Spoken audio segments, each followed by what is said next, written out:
अस्सलाम वालेकुम नाज़रीन, आप देख रहे हैं आवाज़ और मैं हूं शहजाद इकबाल। पाकिस्तान तहरीक इंसाफ के सूबाई वजीर ज़ियाउल्लाह आफरीदी को आज एहतसाब कमीशन खैबर पख्तूनख्वा ने हिरासत में ले लिया। प्रोविंशियल मिनिस्टर हैं मिनरल्स एंड माइंस के और इससे पहले इन्हीं की वजारत के डीजी को भी पिछले हफ्ते हिरासत में लिया है एहतसाब कमीशन ने। आज जब ये खबर ब्रेक हुई तो इमरान खान साहब का भी मौक़िफ़ इसमें लिया गया। इमरान खान साहब ने बड़े दुख का इज़हार किया, शदीद दुख का इज़हार किया और साथ साथ में उन्होंने ये भी कहा है कि ज़ियाउल्लाह को अपने ओहदे से यानी कि अपनी वजारत से इस्तीफ़ा देना पड़ेगा जब तक उनका एहतसाब हो नहीं जाता। एहतसाब कमीशन ने आज अपने प्रेस रिलीज में यह बताया है कि ज़ियाउल्लाह आफरीदी पर संगीन इल्ज़ामात हैं मिस अप्रोप्रिएशन ऑफ फंड्स के, यानी कि फंड्स की हेरा फेरी और इसके अलावा अपनी अथॉरिटी का गलत इस्तेमाल करने के इल्ज़ामात हैं। साथ साथ उस प्रेस रिलीज में यह भी लिखा गया है कि सबूत जो हैं वो भी इनको मिले हैं और इनकी जो फंड्स की हेरा फेरी है उससे सूबे को बिलियंस ऑफ रुपीस का यानी कि अरबों रुपए का नुकसान हुआ है। इमरान खान साहब ने जब आज मीडिया से गुफ्तगू की ज़ियाउल्लाह आफरीदी के हवाले से तो उन्होंने मजीद क्या फरमाया, आपको सुनाते हैं। ज़ियाउल्लाह आफरीदी हमारी पार्टी के तकड़े कारकुन हैं, उन्होंने हमारे लिए ज़बरदस्त काम किया है और मुझे बड़ा अफसोस हुआ है। हम बिल्कुल इंटरफेयर नहीं करेंगे। जाहिर है अगर नैब के अंदर केस हो रहा है तो ज़ियाउल्लाह आफरीदी को रिजाइन करना पड़ेगा वजारत से, वो तो रिजाइन करेंगे। इमरान खान साहब फरमा रहे थे कि किसी किस्म की इंटरफेरेंस नहीं होगी। अगर उनका एहतसाब कमीशन में इस वक्त कार्रवाई चल रही है तो उसके लिए उनको रिजाइन करना पड़ेगा। यह असूली फैसला है क्योंकि इमरान खान साहब एक नहीं कई मरतबा कह चुके हैं कि किसी भी वजीर पर इल्जाम लगे तो उसको इस्तीफा देना चाहिए ताकि एक शफाफ, एक ट्रांसपेरेंट तहकीकात उनके हवाले से हो सके। तो उन्होंने आज अपने असूली मौक़िफ़ को दोहराया है। लेकिन बात यह भी है कि इमरान खान साहब के कुछ और दावे भी होते थे। इमरान खान साहब कहते थे करप्शन मैं 90 दिन में खत्म कर दूंगा। तो क्या वजह है कि उन्हीं की हुकूमत का एक वजीर 90 नहीं 2 साल के बाद करप्शन के इल्जाम में हिरासत में लिया गया है। इस चीज पर भी गौर करने की जरूरत है कि खैबर पख्तूनख्वा में जो करप्शन खत्म करने के दावे थे वो किस हद तक पूरे हुए हैं। लेकिन आज इमरान खान साहब और पाकिस्तान तहरीक इंसाफ की क़यादत ने एक और असूली फैसला किया। वो फैसला ये था कि जिन दिनों में धरना जारी था यानी कि 126 दिन का जो धरना था उस दौरान क्योंकि पाकिस्तान तहरीक इंसाफ ने नेशनल असेंबली से इस्तीफा दे दिया था, वो असेंबली से बाहर आ गए थे, तो उन 126 दिन की तनख्वाह पाकिस्तान तहरीक इंसाफ ने कहा है कि हम नहीं लेंगे। आपको याद होगा पिछले हफ्ते ही नेशनल असेंबली ने तमाम जो MNAs हैं पाकिस्तान तहरीक इंसाफ के उनको सैलरीज दी थी और फी MNA 8-8.5 लाख रुपए उनको दिए गए थे जो कि उनके बकियाजात थे।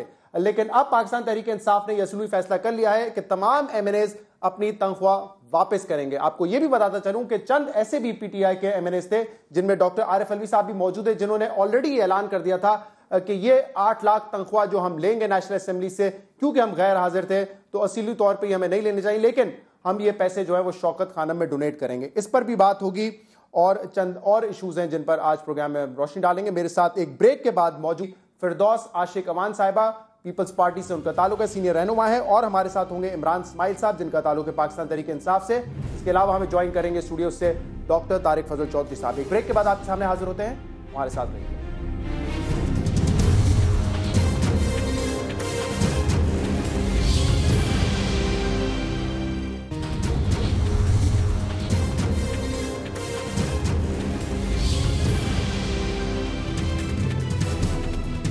वेलकम बैक नाजरीन। आज प्रोग्राम में हमारे साथ मौजूद है इमरान इस्माइल साहब जिन्होंने कराची से हमें ज्वाइन किया, तहरीक इंसाफ के रहनुमा है। स्टूडियोज में मेरे साथ मौजूद हैं पाकिस्तान पीपल्स पार्टी की सीनियर रहनुमा डॉक्टर फिरदौस आशिक अवान साहिबा, बहुत बहुत शुक्रिया।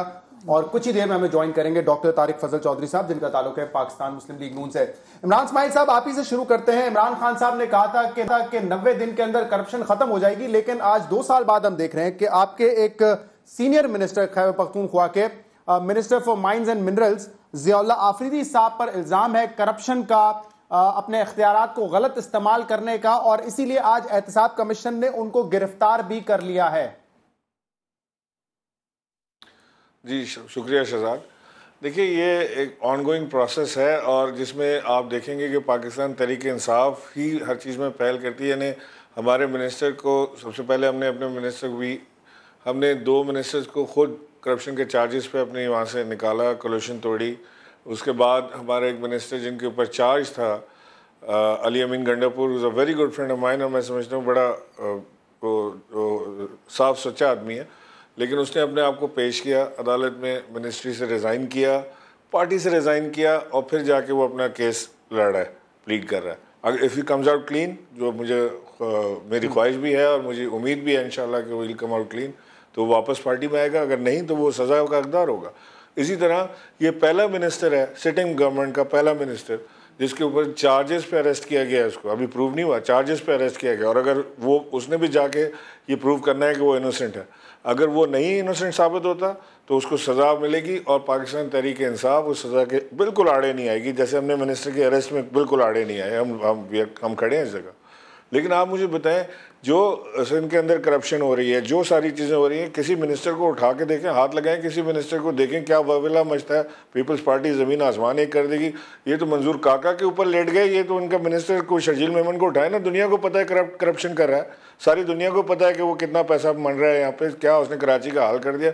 उठाएं शर्जील मेमन को, ये पीपल्स पार्टी चीख चिल्लाना शुरू कर देगी। ये तरीके इंसाफ है जो अपने मिनिस्टर्स को अनटचेबल नहीं बनाती। अच्छा, ये बात तो मेरे ख्याल से अप्रिशिएट करनी चाहिए, क्योंकि जैसे आप लोगों ने कहा था कि किसी भी वजीर पे अगर इल्जाम लगता है, पहले वो इस्तीफा दे अपने पोजीशन से, उसके बाद क्लीन करे अपना केस, और अगर उस पर इल्जाम साबित नहीं होता वो अपनी पोजीशन पे वापस आ जाए। लेकिन मुझे ये भी बताया ना कि क्या वजह है इमरान खान साहब, जिन्होंने एक पोजीशन ली थी एंटी करप्शन के हवाले से, धांधली इसके खिलाफ के कोई फ्रॉड नहीं होगा या करप्शन नहीं होगा, तो क्या वजह है कि जो पार्टी के लोग हैं वो उनके इस फलसफे पे पूरा नहीं उतर रहे हैं?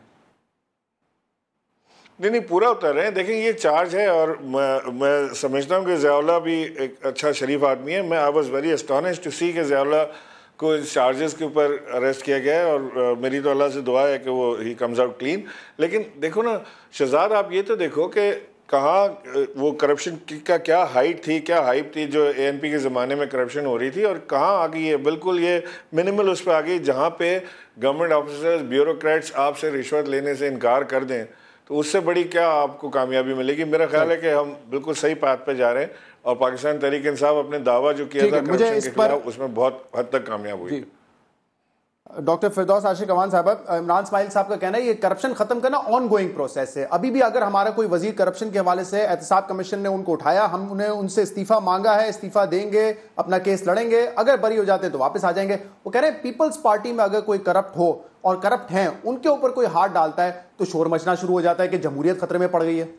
बिस्मिल्लाहिर्रहमानिर्रहीम। सबसे पहले तो मैं शुक्रगुजार हूँ आपकी, और यकीनन इमरान इस्माइल साहब जो हैं वो स्टेटस को चैलेंज कर रहे हैं, और उनकी पार्टी ने सबसे पहले स्टेटस को के ख़िलाफ़ आवाज़ उठाई, और जो बिज़नेस एज़ यूजुअल हो रहा था उसके हवाले से एक enlightened, moderate, progressive road map जो पॉलिटिकल लैंडस्केप में एडजस्टेबल था, होना चाहिए था, बहुत पहले हो जाना चाहिए था, वो उन्होंने इनिशिएटिव लिया, और आई अप्रिशिएट दैट। आपकी तारीफों से सुन के मुझे कुछ नहीं बीइंग अ प्रोफेशनल हिंट मिल रही है मुझे। नहीं, नॉट एट ऑल। ये आप उस तरफ ना लेके जाएं। क्योंकि being a professional, being a medical doctor, being one of the loyal to this country, मैं इस और 10 साल मैं पार्लियामेंट में रही हूँ, और उस पार्लियामेंट के बाद 12 साल से मैं सियासत में हूँ, तो मैं इस नतीजे पे पहुंची हूँ कि इस मुल्क का जो सबसे बड़ी मर्ज और बीमारी है वो स्टेटस को, और जो शख्स भी स्टेटस को चैलेंज करेगा, या ये सिस्टम उसको विक्टिम बनाएगा जो कि मैं बनी, और या फिर जो है वो आप एक ऑर्गेनाइज्ड ग्रुप और पार्टी की शक्ल में उसको चेंज करने की कोशिशों और एफर्ट्स में मसरूफ रहें। जो आप एंटी स्टेटस को थी और आपको कब जो है विक्टिमाइजेशन हुई? आप देखिए, सबसे पहली बात तो ये है कि आपका जो पॉलिटिकल लैंडस्केप है, ये यहाँ सियासी जो ग्राउंड तैयार हुआ, जो यहाँ पॉलिटिकल स्ट्रक्चर बना, जो पॉलिटिकल यहाँ पे पिछले 68 ईयर्स से ग्राउंड्स पे लोग आते रहे, खेलते रहे, वो सियासत होती रही रोज़गार के लिए, वो सियासत होती रही कारोबार के लिए। उसके अंदर जो पढ़े लिखे लोग थे, जो टेक्नोक्रेट्स थे या प्रोफेशनल्स थे, उनको बहुत कम स्पेस मिली। अगर पहले तो कोई इस प्रोफेशन में आता नहीं था, अगर गलती से कोई आ जाता था तो वो दो महाजों पे लड़ रहा होता था। आपने कब स्टेटस को चैलेंज किया और आपको कैसे विक्टिमाइज किया गया? देखिए, बहुत दफा उस पार्लियामेंट के अंदर बैठे हुए उस वक्त के सिटिंग स्पीकर के स्टेटस को चैलेंज किया, फिर उसी के खिलाफ इलेक्शन लड़ा, फिर उसी को हराया। उसके बाद अपनी ही सिटिंग कैबिनेट के अंदर रोते हुए इस्तीफा दिया, उसी स्टेटस को उन्हीं पॉलिटेड पॉलिसीज जो थी, और वो स्पेस जो मैं चाह रही थी एज ए प्रोफेशनल मुझे नहीं मिली। हम डिस्कस कर रहे हैं करप्शन को, करप्शन के माइंडसेट को। देखिए, जिस सोसाइटी के अंदर मेरिट नहीं होता, जिस सोसाइटी के अंदर right person at right job नहीं होता, और जिस सोसाइटी में आप जो है माइट इज़ राइट के कॉन्सेप्ट से डिक्टेट करके ज़बरदस्ती सिस्टम को बुलडोज करके आप अथॉरिटी एक्सरसाइज कर रहे होते हैं, उस सिस्टम के अंदर करप्शन का उनका कोई नई बात नहीं है।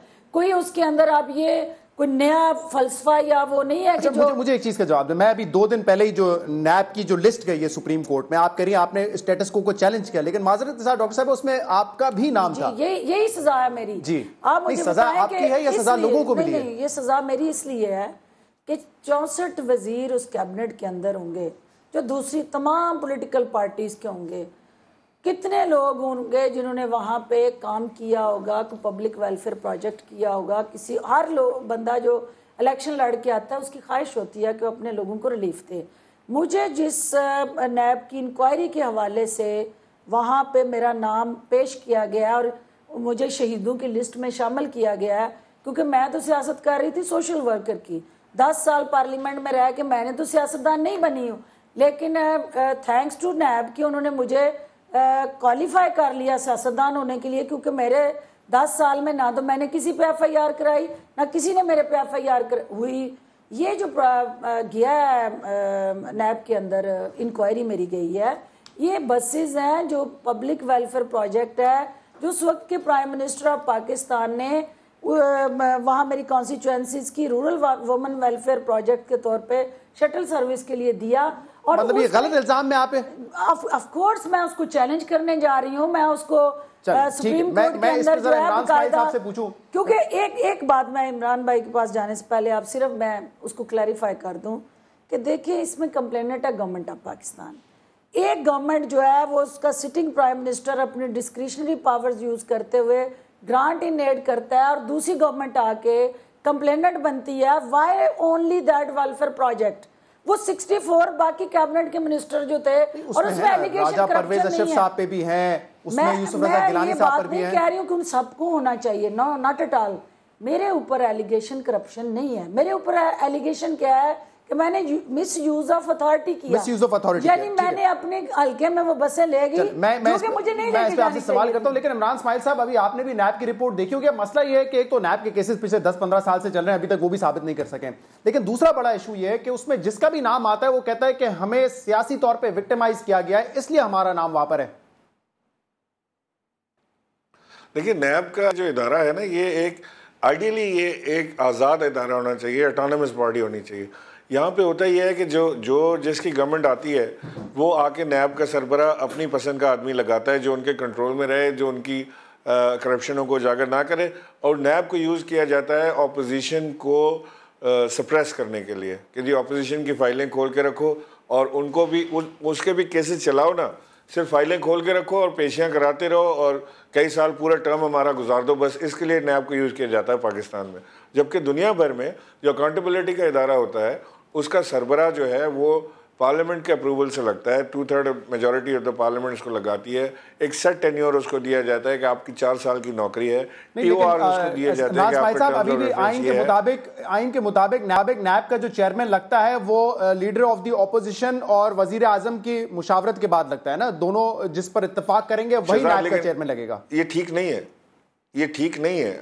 आइन भी चेंज हो सकता है अगर नीयतें ठीक हो, आइन को करेक्ट किया जा सकता है। अगर आपने नैब से सही काम लेना है तो आपको अपने आप को सबसे पहले चेक एंड बैलेंस के लिए पेश करना पड़ेगा। एहतसाब के लिए आपको अपने आप से, मियां नवाज शरीफ कहना कि मेरे से शुरू करो एहतसाब, उनके ऊपर तो नाम आ गया तो वो नाराज़ हो गए। छोटे मियां साहब जो है नाराज़ हो गए कि जी हमारा नाम क्यों डाल दिया इसके अंदर। ये कोई बात हुई? आप उन्होंने कल आके सबसे बड़े इदारा, ठीक है, नहीं लेकिन क्लैरिफाई किया कि तमाम लोन हमने वापस किए। मैं चाहूंगा क्लैरिफाई किया होगा, वो कह रहे हैं कि हमने सारा वापस कर दी। खैर, ये डॉक्टर तारिक फजल चौधरी साहब हमें ज्यादा बेहतर बता सकते हैं। डॉक्टर साहब, सबसे पहले तो आज इमरान खान साहब ने कहा कि हमने एक असूली एहतसाब का इदारा बनाया। ये वफाकी इदारे की तरह नहीं है जो मुख मुके पे आ जाता है।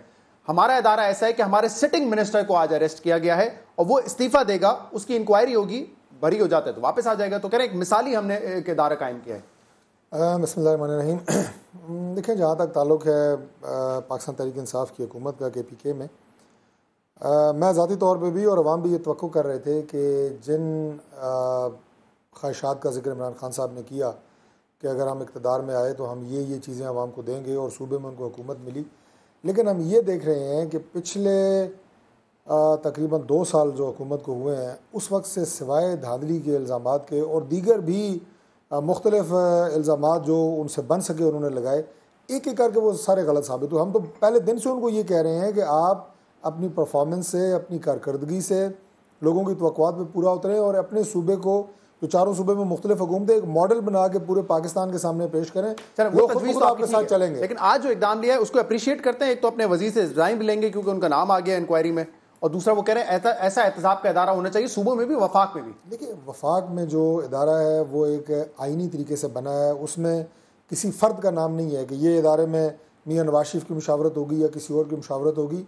पाकिस्तान इंशाल्लाह हमेशा कायम रहेगा, और ये जो कॉन्स्टिट्यूशनल पोस्ट होती हैं इसके अंदर आपकी जो कॉन्स्टिट्यूशनल तरीके से इन अफराद को लाया जाता है। अब इसमें जो भी वज़ीर आज़म होंगे, जो भी लीडर ऑफ द अपोजिशन होंगे, मुशावरत से लगेंगे। करेंगे ना कि कमजोरियां तो है ना, जो भी है, चाहे वो आइन में हो कि किस तरीके से आपने नैब का चेयरमैन लगाना है, या उस इदारे में हो कि 15-20 साल पुराने केसेस, इनके केसेस चल रहे हैं, दूसरों के केसेस चल रहे हैं, अभी तक जो है कोई इंक्वायरी स्टेज पर है, कोई इन्वेस्टिगेशन स्टेज पर है। क्या वजह है इसकी? ये गलतियां तो है ना, खामियां तो है ना, ये जिसको हमने नहीं दुरुस्त किया। इसमें कोई दो राय नहीं है कि ये जिस तरह के इल्जामात अभी बेबुनियाद और बेतुके इल्जामात सामने आए हैं, ये सब बेबुनियाद और बेतुके। शहजाद साहब, मैं इसलिए क्यों बेबुनियाद और बेतुके? इसलिए आपको ये कह रहा हूँ, एक सेकंड, क्या आप नहीं समझते कि हमारे यहाँ करप्शन होती है?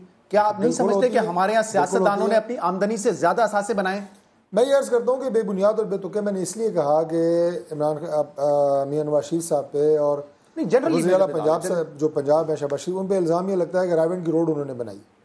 अब मुझे अब ये बताएं कि रोड रायवेंड की, जहाँ पे हर साल लाखों की तादाद में तबलीगी इज्तिमा भी होता है, वहाँ यूनिवर्सिटीज़ हैं, हॉस्पिटल्स हैं, वहाँ पे रोड बनाना कौन सा जुर्म है? ये और उनके कंप्लेनेंट कौन है? ब्रिगेडियर अंसारी। बनता कब है? जैसे ही जनरल मुशर्रफ चार्ज संभालते हैं उसके 6 महीने बाद ये इल्ज़ाम आप पे लगता है और आप पे केस बनता है। तो ये तो इसकी जो कंप्लेंट है, उसकी टाइमिंग है। बड़े सीजन्ड पॉलिटिशियन आप दोनों, मुझे एक बात अभी यहाँ से आपको अंदाजा होगा। मैं तो आपको ये बताऊं, जो आपने कहा सीजन पॉलिटिशियन, हम खैर सियासी वर्कर हैं, हम आपको FIR पढ़ के मैं आपको बता सकता हूँ कि ये सच्ची है। मैं सिर्फ एक मुझे बात बताएं, करप्शन है, क्या हमारे करप्शन है? हमारे कोई दो राय नहीं। अगर हमारे क्या ये तासुर जो है कि की बात करें, सियासतदान, एक मिनट, अगर सियासतदान पावर में आता है तो वो पैसा बनाता है, ऐसा है जो 15 से 20 साल का कम हो, वो मैं खुद कहता हूं, लेकिन मैं कह रहा हूं कि ये तासुर गलत है कि अपनी आमदनी से ज्यादा असासे बनाए सियासतदानों ने, करप्शन होती है, गलत तासुर है क्या? देखें, ये एक परसेप्शन है और उसमें बहुत सारे हमारे अपने फॉल्ट्स भी हैं। हमने कब कहा कि सारे सियासतदान जो हैं वो ideally 100% as per the desires and sentiments and rules of Pakistan वो काम कर रहे हैं? यकीनन हर शोबे के अंदर अच्छे बुरे लोग होते हैं। हम दोनों प्रोफेशनल हैं, ये भी मेडिकल डॉक्टर है, मैं भी मेडिकल। अकेले में इससे भी पूछ लो कि क्या ये कंफर्टेबल है जिस सिस्टम के अंदर बैठा है, मुझसे पूछ लो। क्या हम 2 महाजों पे लड़ रहे होते हैं? हमारे एक जंग हम अपने आप से लड़ रहे होते हैं, क्योंकि जो हम सोच के आए होते हैं, जो हम परफॉर्म करना चाहते हैं, कंट्रीब्यूट करना चाहते हैं, सिस्टम हमें स्पेस नहीं देता। दूसरा, हम जो है सिस्टम से लड़ रहे होते हैं। 2 महाजों पे लड़ने के बाद तीसरा मीडिया में आके अपने आप को प्रेजेंट कर रहे होते हैं। अगर दूसरों की कुताहियां और गलतियां अगर हम कन्विक्शन रेट के हिसाब से जाएं, तो ऐसा लगता है कि पाकिस्तान से ज्यादा साफ सुथरा मुल्क कोई है ही नहीं। कोई आज तक ना वजीर, ना मिनिस्टर, ना MLA, ना MPA को सजा हुई है करप्शन पे। तो इसका मतलब अगर कन्विक्शन नहीं हो रही, या हम ये समझे कि सबसे साफ मुल्क हमारा है? ऐसा नहीं है कि आप ये समझो कि सब अच्छा है, ऐसा नहीं है। तो फिर कोई तो केस होना हमारे सामने। सब बुरा, ऐसा भी नहीं है। नहीं, मैं ये नहीं कह रहा हूँ सब बुरा है, आप देखें, लेकिन अगर कहीं करप्शन है तो बेनकाब तो होना। फिर सियासतदानों को कोई डिफेंड नहीं कर रहा यहाँ पे ना, हम इसलिए बैठे हैं कि पूरी सियासी बिरादरी का मुकदमा लड़े। मुझे आप सिर्फ ये बता दें कि NRO बहुत बड़ा धब्बा है सियासतदानों के ऊपर, बहुत बड़ा धब्बा है। NRO को स्टडी कर लें कि उसमें सियासतदानों ने कितने NRO से फायदे उठाए हैं, उसमें बाकी लोग कितने, ब्यूरोक्रेट्स कितने। 8000 से ज्यादा मुकदमात में सियासतदानों की जो तादाद है वो मेरे ख्याल 100 से भी कम है। सिर्फ ये वगैरह सब है। इस वक्त मेरे सामने आप लोग बैठे, मैं इसलिए बात कर रहा हूँ ना। बहुत बड़ी हमारी खूबी और खामी आप ये ना समझे कि जजेस, जनरल्स और ब्यूरोक्रेट्स के हवाले से सवाल ही उठते। इसमें जो वाइड बिरादरी है जो एक दूसरे पे इल्जाम नहीं लगाते हैं, दूसरों को बेनकाब नहीं करती है। पाकिस्तान में कोई और महकमा टॉक शोज के हद तक बेनकाब होते हैं और जलसों के हद तक बस। नहीं। देखिए, बात ये है कि आपने रोज पब्लिक, जो पब्लिक से वोट लेके आता है, वो रोज पब्लिक की अदालत में खड़ा होता है। हम लोगों ने सुबह से लेके शाम तक हजारों लोगों से मिलके उनके सामने अपने आप को पेश करना होता बिल्कुल है। सही। हमारा एहतसाब वो भी करते हैं, लेकिन देखना और, ये नहीं, है नहीं, और ये जो बात कर रहे हैं ना ब्यूरोक्रेट्स, जजेस, जनरल्स, उनका एहतसाब आपने करना है। नहीं, वो एहतसाब हमने करना है, लेकिन बदकिस्मती से जो आपका पॉलिटिकल लैंडस्केप बना, जो आपका सिविल सर्विस रूल्स बने, वो डीएमजी ऑफिसर जो एक दफा इस मुल्क में नाजल हो जाता है आफत की तरह, जब तक उसने कब्र में नहीं जाना या उसकी टांगों ने जवाब नहीं देना, उसे अपने ऑफिस मुझे से नहीं एक ब्रेक उठना। लेना है और इसके वो बाद सबसे बड़ा बेनिफिशियरी है इस मुल्क। ब्रेक के बाद हम पंजाब के हवाले से बात करेंगे। पंजाब में सियासत क्या रुख ले रही है, क्योंकि बहुत सारे पीपल्स पार्टी के लोग पाकिस्तान तहरीक इंसाफ में शामिल हो रहे हैं। आज गुजरावाला से और सियालकोट से बड़ी तादाद में बड़े ग्रुप्स जो हैं वो शामिल हुए पाकिस्तान तहरीक इंसाफ में। इससे पहले शमशान बुखारी साहब और अशरफ सोना साहब भी पाकिस्तान तहरीक इंसाफ को ज्वाइन कर चुके हैं। एक ब्रेक के बाद बात होगी, हमारे साथ रहिए।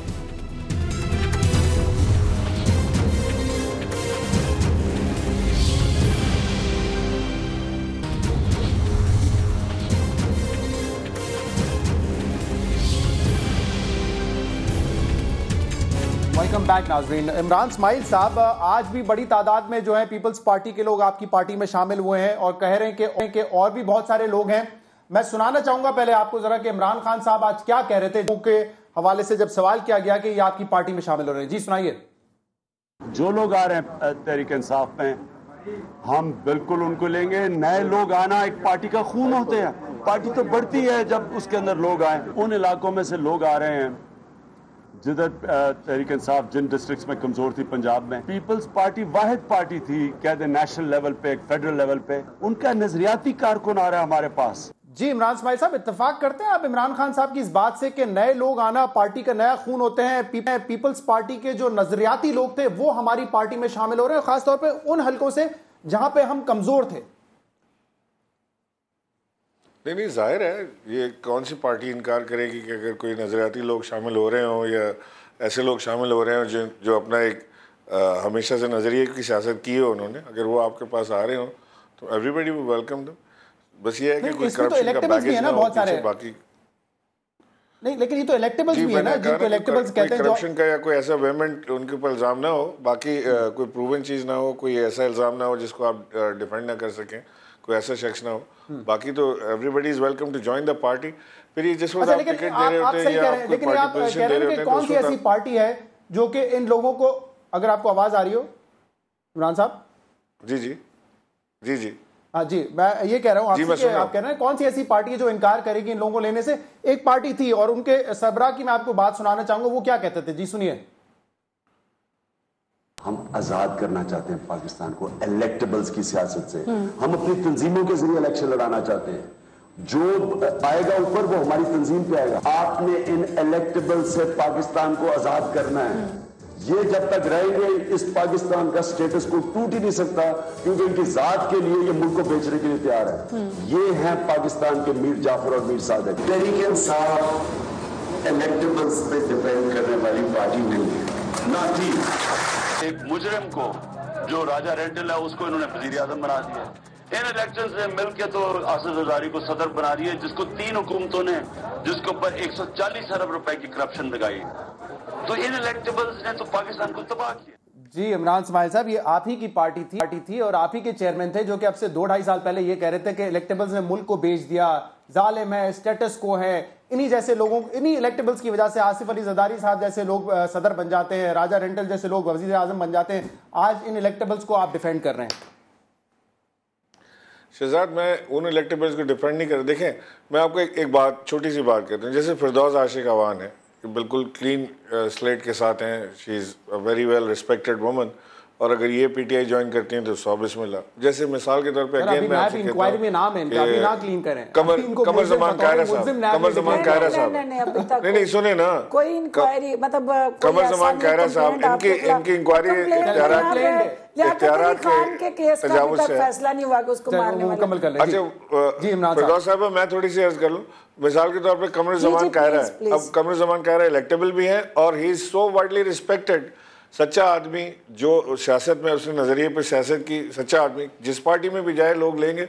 अब इस पे मैं ब्लॉक लगा दूं कि जी कमर ज़मान कायरा क्योंकि इलेक्टेबल है, वो नहीं आएंगे, लेकिन he has to go through a process. अगर कोई पार्टी में हमारे आते हैं, जो लोग आए हैं, they will go through the process. वो पार्टी की तंजीम के साथ आएंगे, वहां से तंजीम अप्रूव करेगी, तब they will get the tickets, तंजीम अप्रूव करेगी, only then they will get the party corrupt हो या नहीं हो। तहरीक इंसाफ एक नई सोच लेके आना चाहती थी, नए लोगों को आगे लेके आना चाहती थी, वो वाली सियासत करना चाहते थे जिसमें आप खंबे को भी खड़ा करें, वो तहरीक इंसाफ के बलबूते पे इलेक्शन जीत जाए। उससे तो आप हटे हैं ना। नहीं, देखिए शहजाद, ऐसा नहीं था कि हम कोई खंबा खड़ा करें तो उसको भी लोग वोट डाल दें। वो तो फिर वो इलेक्टेबल वाली कहानी आ जाती ना वापस। ये जो लोग आए हैं, इसमें बतेरे इलेक्टेबल्स होंगे, लेकिन इसमें बहुत सारे ऐसे भी हैं जो इलेक्टेबल नहीं है, जो अपनी सीट नहीं जीत सके। बहुत सारे लोग इस तरह के इसमें शामिल हैं। लेकिन क्या है कि मैंने आपसे जो अर्ज़ किया ना कि अगर पार्टी जिस वक्त टिकट देगी या पार्टी की अगर कोई पोजीशन उनको मिलेगी, उस वक्त उनको वेट किया जाएगा कि जी ये कितना सच्चा खरा या अपने नज़रिए पे खड़े होने वाला आदमी है। If somebody is joining the party, अगर आपने खोला है कि जी कोई भी पार्टी ज्वाइन कर ले, कोई भी जाके ज्वाइन कर ले ना, अभी कोई दफ्तर जाके फॉर्म भरे और पार्टी ज्वाइन कर ले, उसको कार्ड मिल जाएगा। Anybody can do that. आपका मौक़िफ़ आपका मौक़िफ़ आपकी पार्टी के हक में होगा। फिरदौस आशिक अवान साहिबा, आप सिंध गई और आप वहां पे ढूंढ रही थी मोहम्मद बिन कासिम को, जो कि पंजाब के राजा दाहिर यानी कि मुस्लिम लीग नून को शिकस्त दे सके। वो मिला मोहम्मद बिन कासिम आपको या नहीं मिला? देखिए, मोहम्मद बिन कासिम एक माइंडसेट है जो वर्सेस राजा दाहिर माइंडसेट के साथ लड़ता है, जो आप बिलावल की शक्ल में ढूंढ रही थी गालिबन। वो दो माइंडसेट एंड डिफरेंट सिनेरियो के अंदर। पंजाब के अंदर जो पाकिस्तान पीपल्स पार्टी का इस वक्त क्रश्ड, मार्जिनलाइज्ड, डिसअपॉइंटेड और बहुत ज़्यादा मायूस वर्कर है, जो नून लीग का सताया है, जो अंजमन मुतासरीन बना के बैठा हुआ है। क्योंकि जिन लोगों के का सताया आपकी अपनी पार्टी की पॉलिसीज का सताया हुआ है। ऑफ कोर्स, जब आप पॉलिसीज जो वर्कर के इंटरेस्ट को डायरेक्ट हिट कर रही होती हैं, तो वो मुतासरीन में वो पार्टी के अपनी पॉलिसीज भी होती हैं, और जो राइवलरीज होते हैं जिनके मुकाबले में आपने इलेक्शन लड़ा होता है या पोलिंग वाले दिन आमने सामने खड़े होकर वर्कर्स ने एक दूसरे के खिलाफ एक जदोजहद की होती है, वो उसमें एक्सेप्टेंस की स्पेस नहीं होती। तो वो सोच जो है वो मेरे समेत पाकिस्तान पीपल्स पार्टी के हर वर्कर में एग्जिस्ट करती है। क्योंकि वो माइंडसेट जो सबसे बड़ा प्रॉब्लम, राजा दाहिर का माइंडसेट क्या था कि बुलडोज करना, आपको डिक्टेट करना, ताकत के बलबूते पे हर चीज़ को कुचलने की कोशिश करना, और वो शहनशाह आलम जो मुग़ल आज़म जो फरमा दें और बाकी रियाया वो उस पर अमल करें। तो वो माइंडसेट जो है, उस माइंडसेट को आप स्पेस कहां से देंगे? आपने ये कहा ना, जब आप बैलेंस नहीं होगा। आपने ये कहा कि पीपल्स पार्टी की जो सिंध हुकूमत बचाने की कोशिश थी, उसकी वजह से कॉम्प्रोमाइज और सैक्रिफाइस हुआ है आपका पंजाब और पख्तूनख्वा। इसमें तो कोई राय नहीं, मैं प्रेस कॉन्फ्रेंस में ये तमाम चीजों पे इजहार कर चुकी हूँ। नहीं तो समझ आई है बिलावल भुट्टो साहब को ये बात, क्योंकि उन्हीं में आप ढूंढ रही है ना मोहम्मद बिन कासिम। इस बिलावल भुट्टो साहब भी उसी सिस्टम के अंदर रहते हैं, वो भी तमाम जो बिटर रियलिटीज ऑन ग्राउंड उनको जानते हैं। देखना ये है कि what is the right time for actions.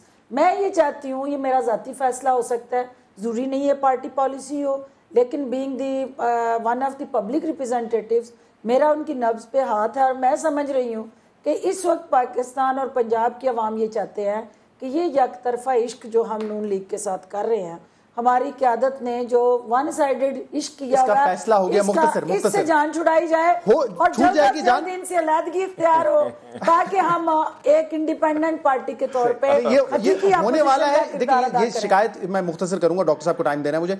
ये शिकायत जरदारी साहब से 2-3 मरतबा की गई थी, ठीक है। ये शिकायत जरदारी साहब से भी गई थी, उन्होंने कहा था नहीं, स्टेटस को विल कंटिन्यू, हम यही पॉलिसी रखेंगे मुफाहमत की।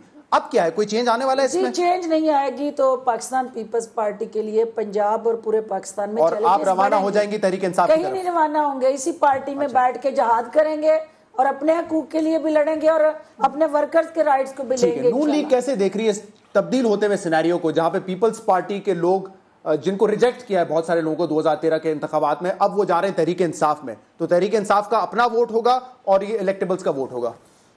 देखिए, जहाँ तक आपने इलेक्टेबल्स की बात की शहजाद, मैं ये बात आपसे वाज़ेह करूँ कि बाज़ लोगों की इक़्तिदार में रहना मजबूरी होती है, वो उनकी कोई ऐसी ख्वाहिशात भी होती हैं और कुछ उनके अपने कारनामे भी होते हैं जिनकी बुनियाद के ऊपर वो ऐसी पार्टियों का साया हमेशा ढूंढते हैं जिनके ज़रिए वो दोबारा मुंतखब होकर असम्बलियों में जा सके।